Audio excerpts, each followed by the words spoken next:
we actually had discussed it and said that, you know, we want to get married. Let's go pick out a ring. I'm like, if she graduated from fashion apparel merchandising and she's very picky about what she wears and everything. So I'm like, you know what? If you're gonna be wearing this for a long time, you probably should like it.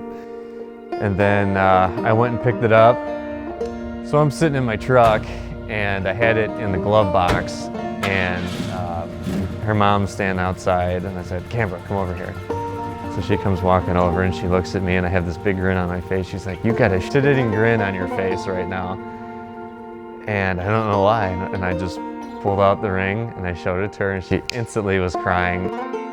And I was just kind of laughing and everything. I was like, yep, it's gonna happen, you know, so I'm gonna need your help. And she's like, anything you want, you know, she was so happy. So she's asking me, you know, well, where can we hide something?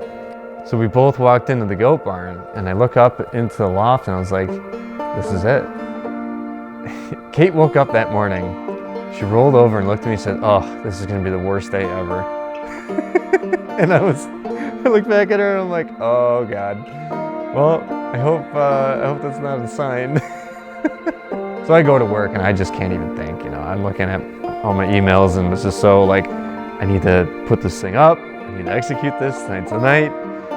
There was some goat. I think we had a baby or something like that. And I was like, oh, you know what? I'm gonna go check on them in the barn and, you know, put something away.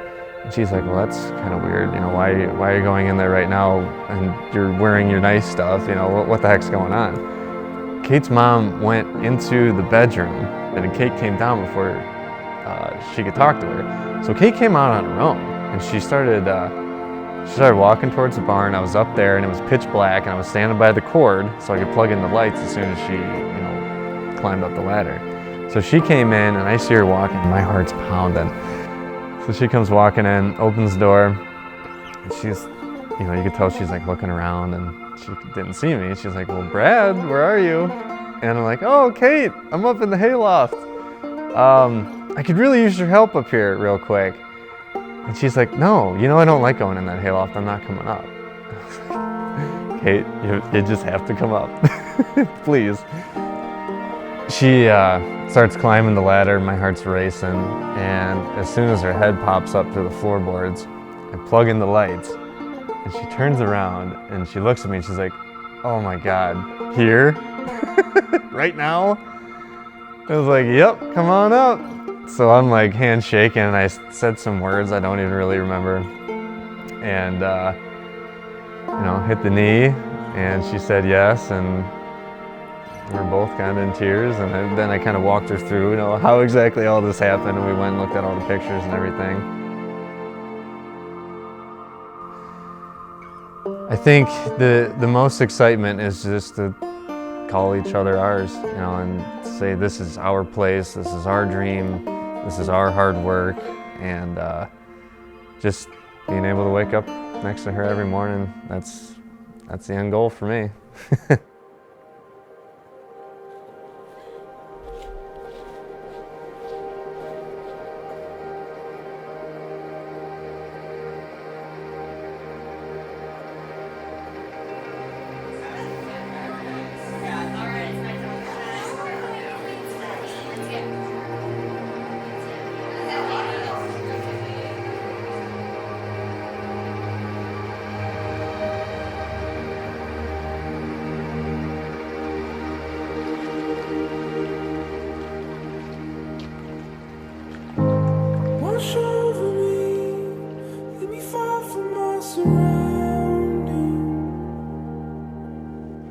I, Kate, vow to always keep you on your toes, to never stop moving animals into our house, and forever burn all the toast, but try to become a better cook for you and our future family.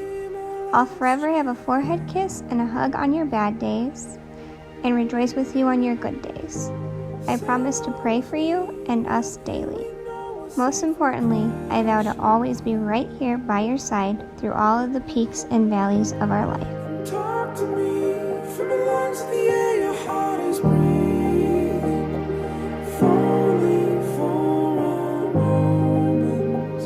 Oh, this could be my last chance.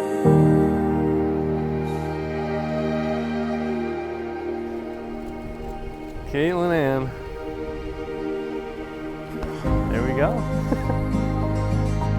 In the grip of your arms, far from where I know. Wanna see the other side. Show me where to go. Oh, this could be my last chance.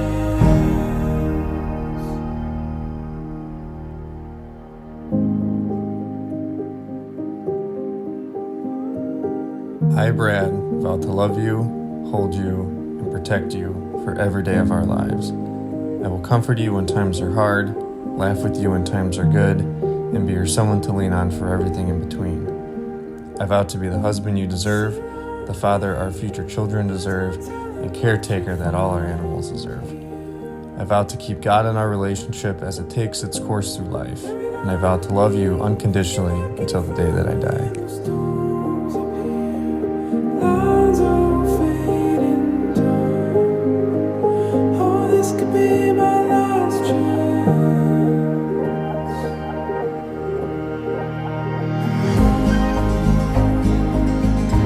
In the grip of your arms, far from where I know. Wanna see the other side. Show me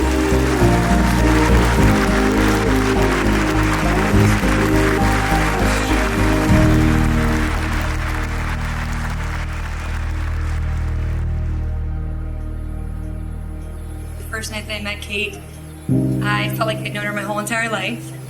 She is one of the most passionate, driven, and caring people I've ever met. Hence the goats and other animals that would probably be in the rafters right now, normally. Meeting Kate in my life was pivotal. When we would go out together, we would come home together. There was no doubt about it. She set the bar extremely high for the rest of my friends. And the one thing I can say is there are a lot of college-age guys that thought she was the one that got away. She cared way more about Bun, Fiona, and all of her friends to ever give any guy a second look. And then there was Brad. There's pizza and Brad, steak and shake and Brad, chicken nuggets or Lunchables and Brad. But it was always Brad. So Brad, I have to tell you, you are one of the most accepting, loving, and loyal people I've ever met. And I can't imagine Kate being with anyone else other than you and the goats.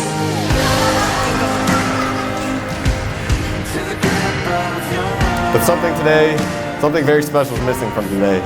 That couldn't be found anywhere on Cameron's farm. And, you know, it's Brad's hairline. I'm gonna be honest here. Look at it. It's beautiful. Just kidding, Brad, you're beautiful. Don't let anyone tell you different. wanna see the other side.